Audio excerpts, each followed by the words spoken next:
Assalamualaikum warahmatullahi wabarakatuh. Yang terhormat Bapak Muhammad Asri Adi SPD MPD, selaku dosen mitra mata kuliah Pendidikan Kewarganegaraan. Perkenalkan, nama saya Natasha Tahira dengan NIM 2202085000014, kelas 01, Program Studi Pendidikan Kesejahteraan Keluarga, Fakultas Teknik, Universitas Negeri Makassar, tahun 2022. Baiklah, pada kesempatan hari ini saya akan mempresentasikan materi tentang identitas nasional, integrasi nasional, dan konstitusi negara Indonesia. Untuk mempersingkat waktu, mari kita mulai ke materi pertama, yaitu konsep dan urgensi identitas nasional.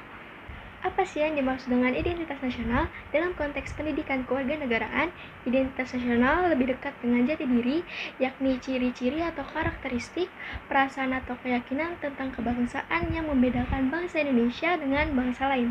Selanjutnya yaitu urgensi nasional. Yang pertama yaitu jati diri. Bagi bangsa Indonesia, jati diri tersimpul dalam ideologi dan konstitusi negara, ialah Pancasila dan Undang-Undang Dasar 1945. Tapi menurut Hardono Hadi tahun 2002, jati diri itu mencakup 3 unsur, yaitu kepribadian, identitas, dan keunikan. Lalu yang kedua ada nilai-nilai yang dianggap baik, dan yang ketiga ada faktor penentu dalam pembangunan karakter bangsa. Selanjutnya kita akan membahas sumber historis, sosiologis, dan politis identitas nasional. Sumber historis, khususnya pada tahap embrionik, identitas nasional Indonesia ditandai ketika munculnya kesadaran rakyat Indonesia sebagai bangsa yang sedang dijajah pada tahun 1908 yang dikenal dengan masa kebangkitan nasional. Rakyat Indonesia mulai sadar akan jati diri sebagai manusia yang tidak wajar karena dalam kondisi terjajah. Pada saat itu muncullah kesadaran untuk bangkit membentuk sebuah negara. Lalu ada sosiologis. Identitas nasional telah terbentuk dalam proses interaksi, komunikasi, dan persinggungan budaya secara alamiah, baik melalui perjalanan panjang menuju Indonesia merdeka maupun melalui pembentukan intensif pasca kemerdekaan. Lalu ada politis. Beberapa bentuk identitas nasional Indonesia menjadi penciri atau pembangun jati diri bangsa. Selanjutnya kita akan membahas tentang identitas nasional pertama. Yang pertama itu ada bendera. Bendera warna merah putih pertama kali dikibarkan pada tanggal 17 Agustus 1945, namun telah ditunjukkan pada Kongres Pemuda pada tahun 1928. Lalu yang kedua ada bahasa. Bahasa Indonesia sebagai bahasa negara merupakan hasil kesepakatan para pendiri NKRI. Bahasa Indonesia berasal dari rumpun bahasa Melayu dan kemudian diangkat dan diikrarkan sebagai bahasa persatuan pada Kongres Pemuda II pada tanggal 28 Oktober 1928. Lalu yang ketiga ada lambang negara. Ketentuan tentang lambang negara diatur dalam Undang-Undang Nomor 24 Tahun 2009 mulai pasal 46 sampai pasal 57. Lambang negara yang dilukiskan dengan seekor burung Garuda merupakan satu kesatuan dengan Pancasila. Artinya lambang negara tidak dipisahkan dari dasar negara Pancasila. Lalu yang keempat ada lagu kebangsaan. Indonesia Raya sebagai lagu kebangsaan pertama kali dinyanyikan pada Kongres Pemuda II tanggal 28 Oktober 1928. Lagu Indonesia Raya selanjutnya menjadi lagu kebangsaan yang diperdengarkan pada setiap upacara kemerdekaan. Selanjutnya kita akan membahas materi tentang tendensi identitas nasional. Identitas nasional sangat penting bagi bangsa Indonesia karena yang pertama itu bangsa Indonesia dapat dibedakan dan sekaligus dikenal oleh bangsa lain. Yang kedua, identitas nasional bagi sebuah negara bangsa sangat penting bagi keberlangsungan hidup karena dapat mempersatukan negara bangsa. Yang ketiga, identitas nasional penting bagi kewibawaan negara dan negara Indonesia sebagai ciri khas bangsa. Baik, selanjutnya kita akan membahas materi kedua, yaitu unsur-unsur dinamika dan tantangan identitas nasional. Dinamika identitas nasional, contoh dinamika kehidupan yang sekaligus menjadi tantangan terkait dengan masalah identitas nasional Indonesia. Berikut ini sejumlah kasus dan peristiwa dalam kehidupan sehari-hari. Yang pertama itu adalah lunturnya nilai-nilai luhur dalam praktik kehidupan berbangsa dan bernegara. Yang kedua ada nilai-nilai Pancasila belum menjadi acuan sikap dan perilaku sehari-hari. Yang ketiga itu ada rasa nasionalisme dan patriotisme yang luntur dan memudar. Yang keempat itu ada lebih bangga menggunakan bendera asing daripada bendera merah putih, dan lebih bangga menggunakan bahasa asing daripada bahasa Indonesia. Yang kelima, ada menyukai simbol-simbol asing daripada lambang atau simbol bangsa sendiri, dan lebih mengapresiasi dan senang dengan mendengar lagu asing daripada mendengar lagu kebangsaan atau lagu daerah. Selanjutnya kita akan membahas tentang tantangan identitas nasional. Tantangan dan masalah yang dihadapi terkait dengan Pancasila telah banyak mendapat tanggapan dan analisis sejumlah pakar.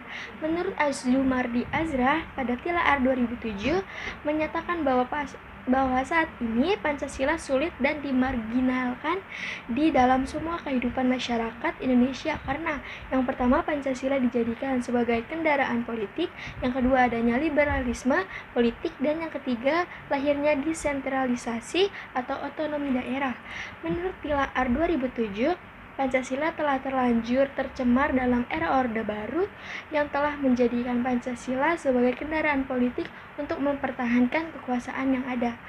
Lalu bagaimana menghadapi tantangan terkait dengan masalah kecintaan terhadap bendera merah putih, pemeliharaan bahasa Indonesia, penghormatan terhadap lambang negara dan simbol bangsa sendiri, serta mengapresiasi terhadap lagu kebangsaan? Pada hakikatnya, semua unsur formal identitas nasional, baik yang langsung maupun secara tidak langsung, diterapkan, perlu dipahami, diamalkan, dan diperlakukan sesuai peraturan dan perundangan yang berlaku. Permasalahannya terletak pada sejumlah mana warga negara Indonesia memahami dan menyadari dirinya sebagai warga negara yang baik yang beridentitas sebagai warga Indonesia. Oleh karena itu, warga negara yang baik akan berupaya belajar secara berkelanjutan agar menjadi warga negara bukan hanya baik tetapi cerdas. Baik, selanjutnya kita akan membahas materi ketiga tentang konsep dan urgensi integrasi nasional. Pengertian integrasi nasional menurut beberapa para ahli.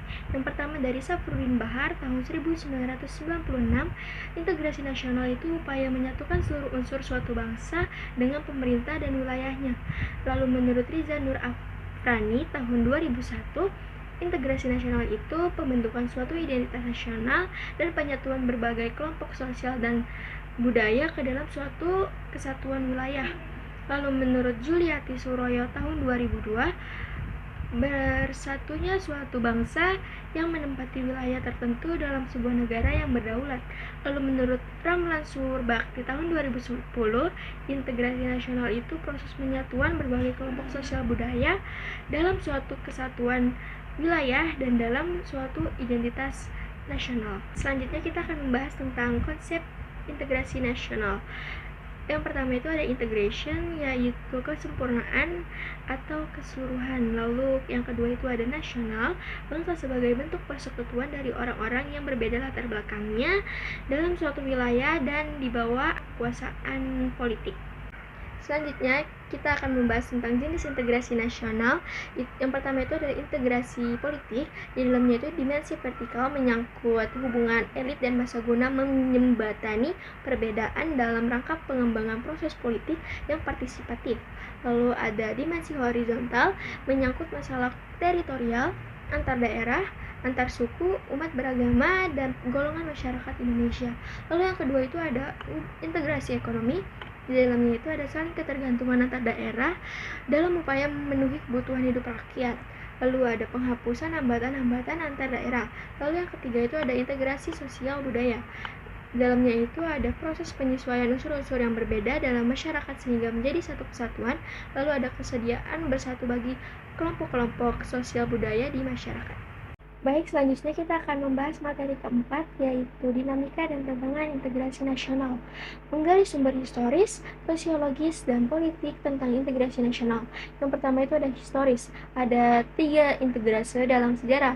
Yang pertama itu ada model integrasi Imperium Majapahit, kedua itu ada model integrasi kolonial, dan yang ketiga ada model integrasi nasional Indonesia. Yang kedua itu ada sosiologi, yaitu pengenalan integrasi kepada masyarakat dilakukan melalui pendidikan. Yang ketiga itu ada politik, faktor penentu integrasi negara. Yang pertama itu adanya ancaman dari luar, yang kedua gaya politik kepemimpinan, yang ketiga kekuatan lembaga politik, yang keempat ideologi nasional, dan yang kelima kesempatan pembangunan ekonomi. Selanjutnya kita akan membahas tentang dinamika integrasi nasional di Indonesia. Yang pertama itu ada integrasi bangsa, itu mengajak gerakan Aceh Merdeka untuk bergabung. Yang kedua ada integrasi wilayah, itu pada Deklarasi Juanda pada tanggal 13 Desember 1957. Yang ketiga ada integrasi nilai, kesepakatan internalisasi nilai-nilai Pancasila. Yang keempat itu ada integrasi elit massa, pendekatan pemimpin ke rakyatnya melalui kegiatan. Lalu yang kelima itu ada integrasi tingkah laku, itu pembentukan lembaga politik dan birokrasi. Selanjutnya kita akan membahas tentang tantangan pembangunan integrasi nasional. Yang pertama itu ada konflik horizontal, tantangan yang ada berkenaan dengan pembelahan horizontal yang berakar pada perbedaan suku, agama, ras, dan geografi.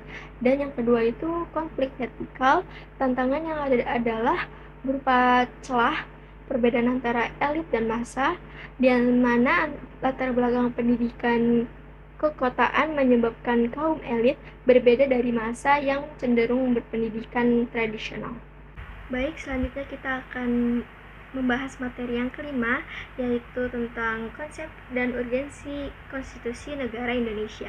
Merujuk pandangan Lord James Bryce, yang dimaksud dengan konstitusi adalah suatu kerangka negara yang diorganisasikan melalui dan dengan hukum, yang menetapkan lembaga-lembaga yang tetap dengan mengakui fungsi-fungsi dan hak-haknya. Lalu dalam arti sempit, konstitusi merupakan suatu dokumen atau seperangkat dokumen yang berisi aturan-aturan dasar untuk menyelenggarakan negara.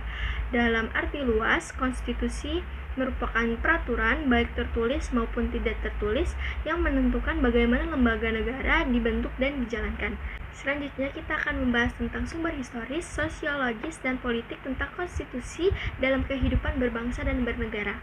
Sumber historis, perjuangan dan penegakan hak dasar manusia bertujuan pada penyusunan konstitusi negara. Lalu sosiologis itu konstitusi menjamin hak-hak dasar negara. Lalu dan politik, undang-undang dasar membatasi dan mengendalikan kekuasaan politik. Selanjutnya kita akan membahas tentang fungsi konstitusi. Konstitusi berfungsi sebagai pertama itu membatasi atau mengendalikan kekuasaan penguasa agar dalam menjalankan kekuasaannya tidak sewenang-wenang terhadap rakyatnya. Lalu yang kedua itu memberi suatu rangka dasar hukum bagi perubahan masyarakat yang dicita-citakan tahap berikutnya. Lalu yang ketiga itu dijadikan landasan penyelenggaraan negara menurut suatu sistem ketatanegaraan tertentu yang dijunjung tinggi oleh semua warga negaranya. Yang terakhir itu menjamin hak-hak asasi warga negara. Baik, selanjutnya kita akan membahas materi yang terakhir, yaitu dinamika dan tantangan konstitusi negara Indonesia. Dinamika konstitusi negara Indonesia. Dinamika konstitusi yang terjadi di Indonesia sebagai berikut. Yang pertama itu Undang-Undang Dasar Negara Republik Indonesia tahun 1945, masa kemerdekaan. Yang kedua Konstitusi RIS 1949. Lalu yang ketiga Undang-Undang Dasar Sementara 1950. Yang keempat Undang-Undang Dasar Negara Republik Indonesia tahun 1945, masa Orde Lama. Dan yang terakhir Undang-Undang Dasar Negara Republik Indonesia tahun 1945, masa Orde Baru. Selanjutnya kita akan membahas tentang tantangan konstitusi negara Indonesia. Pada pertengahan 1997, negara kita dilanda krisis ekonomi dan moneter yang sangat hebat.